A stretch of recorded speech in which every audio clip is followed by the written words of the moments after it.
the more you give value to simplicity in your life, the smoother your life becomes. And then, whatever work you do, whatever tasks you accomplish, they become very pleasant to do because there isn't that mental burden of additional task, additional thinking, additional choices. You're keeping things really easy on yourself, really simple for yourself.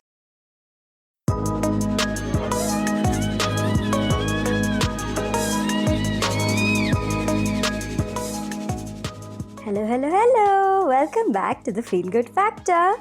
I'm Susmita Veganosaurus, and I'm so glad you could join me here today.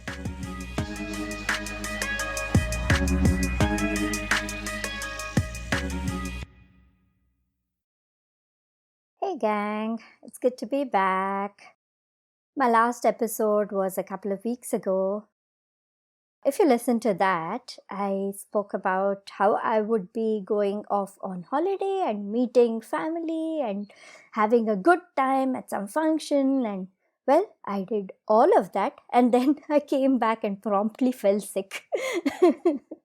My throat went for a toss. Finally, today, after 2 weeks of break, I'm able to speak again clearly. And I knew that, yes, it was time to get back to podcasting. Today, I wanted to talk about how ease is our default setting. Life is meant to be led with ease, flow, very gracefully. Things are meant to be easy for us, things are meant to go very smoothly. But all of us have these tendencies which create unnecessary friction in our own lives. Things which we can change, we can give up easily, but because we hold on to them, these particular traits that we hold on to so desperately, we make our own lives difficult. We make our own lives complicated. And then it starts feeling like life isn't easy, life isn't smooth. Everything is difficult. This is the feeling we get. But a lot of the times, we are creating these difficulties ourselves. We can easily get rid of them. Now, there are many traits, many characteristics that cause this. But today, I wanted to particularly focus on very important tendencies, which, if we get rid of them, then we can avoid friction and we can choose ease in our lives. The first tendency to eliminate is control. How much time and energy do we spend trying to control things outside of us? Controlling our family, our colleagues, or even the outcome of any work that we put in. We try so hard to control things, make things turn out a very specific way. But here's the thing, nothing is in our control. Well, the only thing that is in our control is our behavior, how we choose to act, what we choose to do. But beyond that, nothing is in our control.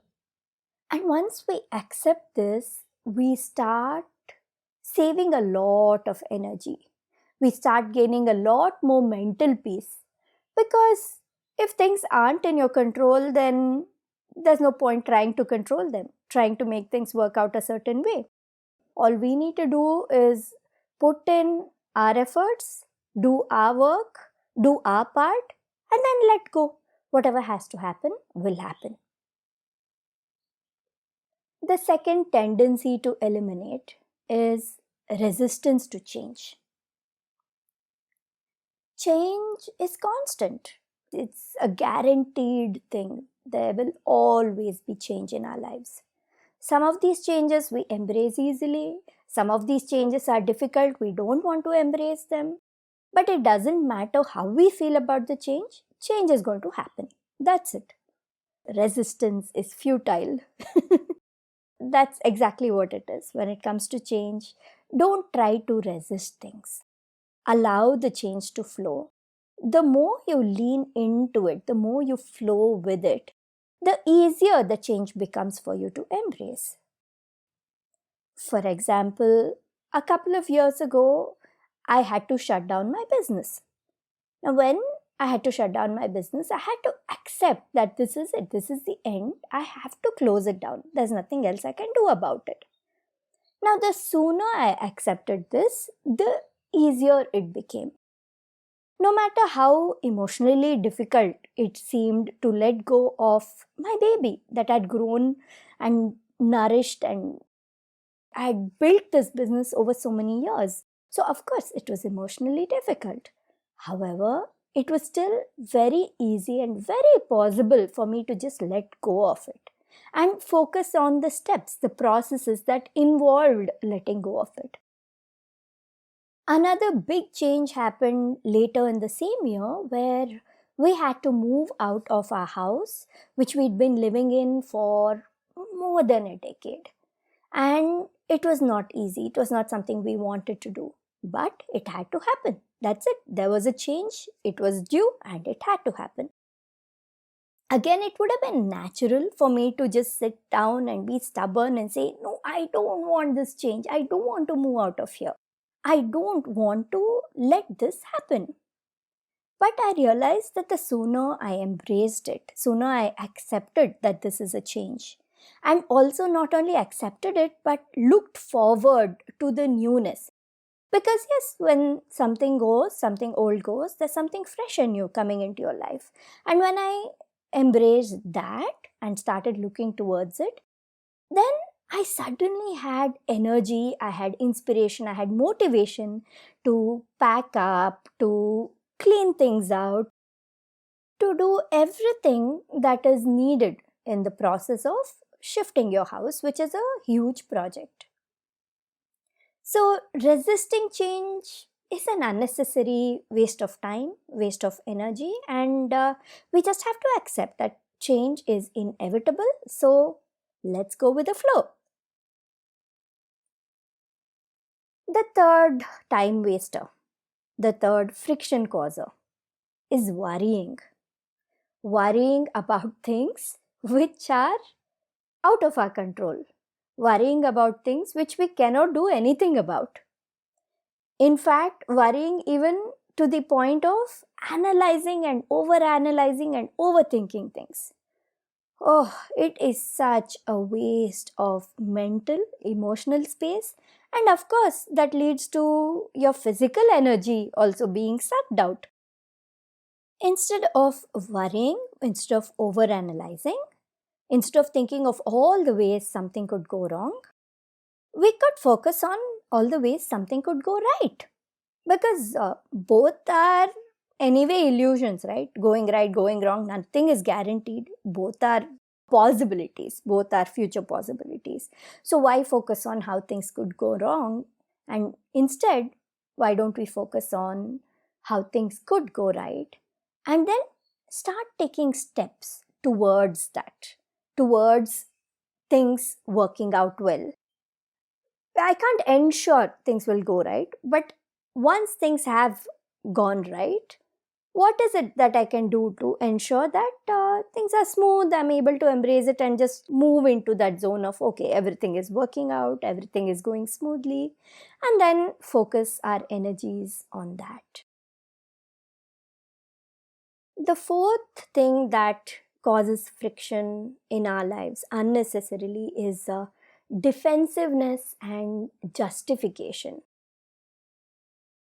If we truly believe in something, if we feel that this is the way I should be living my life, as long as it's not hurting anybody, causing anyone pain, taking away somebody else's freedom or their choice, as long as that's not happening, you don't have to defend your way of living, your way of thinking, you don't have to justify anything. The sooner we go into that energy of this is it, this is the way things are, and then move with the flow, the sooner we start oozing confidence about that particular decision or that particular way of living or being. You won't even need to defend it to others because you have accepted it with so much complete faith that there's no question of somebody else not accepting it at all. And the fifth time waster is overcomplication.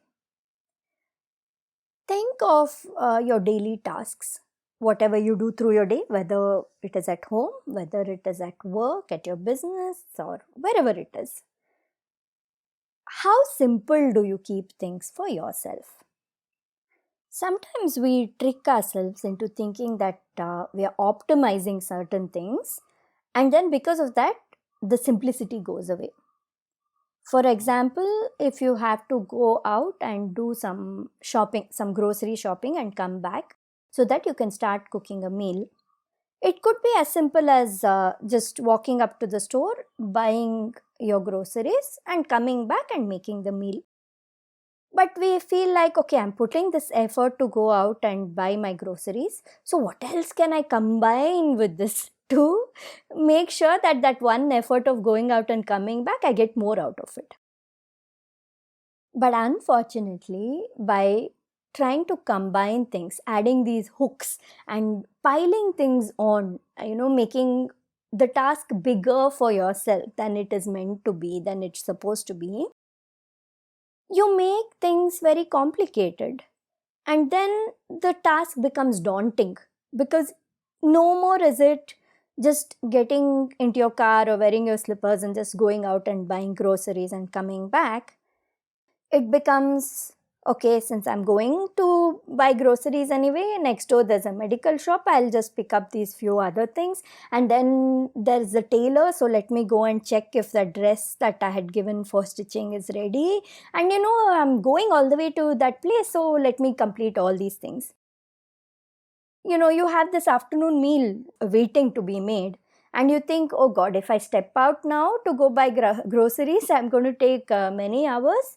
Who's going to come and make the meal? So should I not even do that task, or should I do it?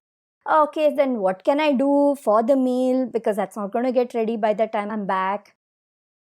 It's just an example that I'm giving you, but you see how something really simple can be complicated unnecessarily by us. Ask yourself, do we need to complicate things? Do we need to pile on these additional tasks, these additional things for ourselves to the original task or to this original project? Do we need to do that? Before setting out to do anything, ask yourself, how simple can I make this for myself? How quick and easy can I make this for myself? The more you give value to simplicity in your life, the smoother your life becomes. And then, whatever work you do, whatever tasks you accomplish, they become very pleasant to do because there isn't that mental burden of additional task, additional thinking, additional choices. You're keeping things really easy on yourself, really simple for yourself. Yes, sometimes we do need to optimize things, but most of the time we need to give a higher weightage, higher value to simplification versus optimization to make your life easier to live. Then there is a pursuit of perfection, this all or nothing approach to things. We want things to be perfect no matter what, and because of this whole desire to keep things perfect, we make things hard on ourselves again. In fact, so many times we don't even get things done. I have a friend who would not fold her blankets.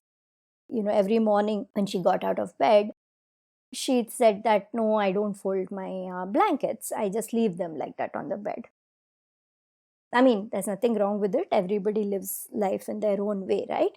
But it bothers her. The problem is that if she leaves the blanket without being folded and it doesn't bother her at all, then it's fine.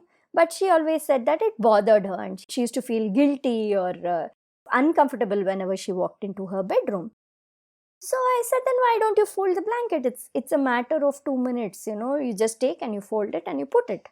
And she says, no, my mom always taught me that every morning when I wake up, I have to not only fold the blanket, but I have to take out the bed sheet from the bed and then neatly put it back and tuck it in on all sides. And then, fluff up the pillows and all, and then put the blanket. And it's such a daunting job. There's so much I need to do that I'm like, nah, I won't even fold the blankets. I told her, won't you feel better whether you've, dealt with the whole bed or not?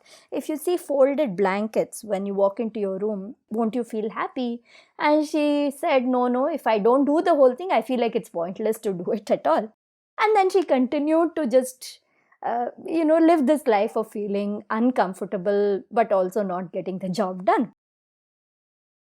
It was very hard for me to wrap my head around this idea, but I realized that there are so many things in my life also where I make things more complicated for myself. I've learned to simplify things for myself. I've learned to not have this all or nothing approach, and it's helped me. There's still a long way to go. There's still a lot we need to learn. So yes, of course, I still need to learn how to let go of perfection even more. But whatever I have let go of, I've realized that, oh my God, it makes my life so much easier and peaceful and stress free. Because I'm like, I will do what best I can do, what I am able to do right now. And beyond that, whatever I can't do, I can't do. That's it. The moment I let go of that all or nothing approach, life became smoother, easier. So, yeah, these are the strongly time wasting, energy wasting, friction causing tendencies in our lives. And if we let go of them, then life becomes so much more smoother, so much more easier. And we're able to flow through our days with ease and grace, peace of mind. And of course, with peace of mind comes better health. Overall, it improves the quality of your life. I'll repeat again, wanting to control things, resisting change, worrying, analysis paralysis, over analyzing things, defensiveness or justification, trying to spend time convincing others that how you live life is right, overcomplicating things, to pile things on one on top of another, so that then the entire task becomes very daunting and difficult and not very pleasant to do. The pursuit of perfection, like this all or nothing approach to things. Think of all the areas in your life, whether it's your personal life, where you're dealing with your home, your family, your cooking, whatever it is, or whether it is your health and well-being and those practices, or whether it's with work and colleagues or your business and team members and the way things are turning out there. Think of all the different facets of your life and start observing where you are showing these tendencies, these friction causing tendencies, and then see how you can let go of them. And once you do let go of them, how much of a difference it makes in your life, in your peace of mind, in the way you live your life with ease and grace. Sign up for my newsletter, The Feel Good Tribe. Go to veganosaurus.com, veganosaurus.com/newsletter. Once or twice a month, I send out conversational emails. And if you like what you have heard on the podcast, then you're definitely going to like the newsletter. All right, take care. Thank you so much for listening to this episode of The Feel Good Factor. I'm Susmita Veganosaurus, and I'm looking forward to talking to you again very soon. Bye!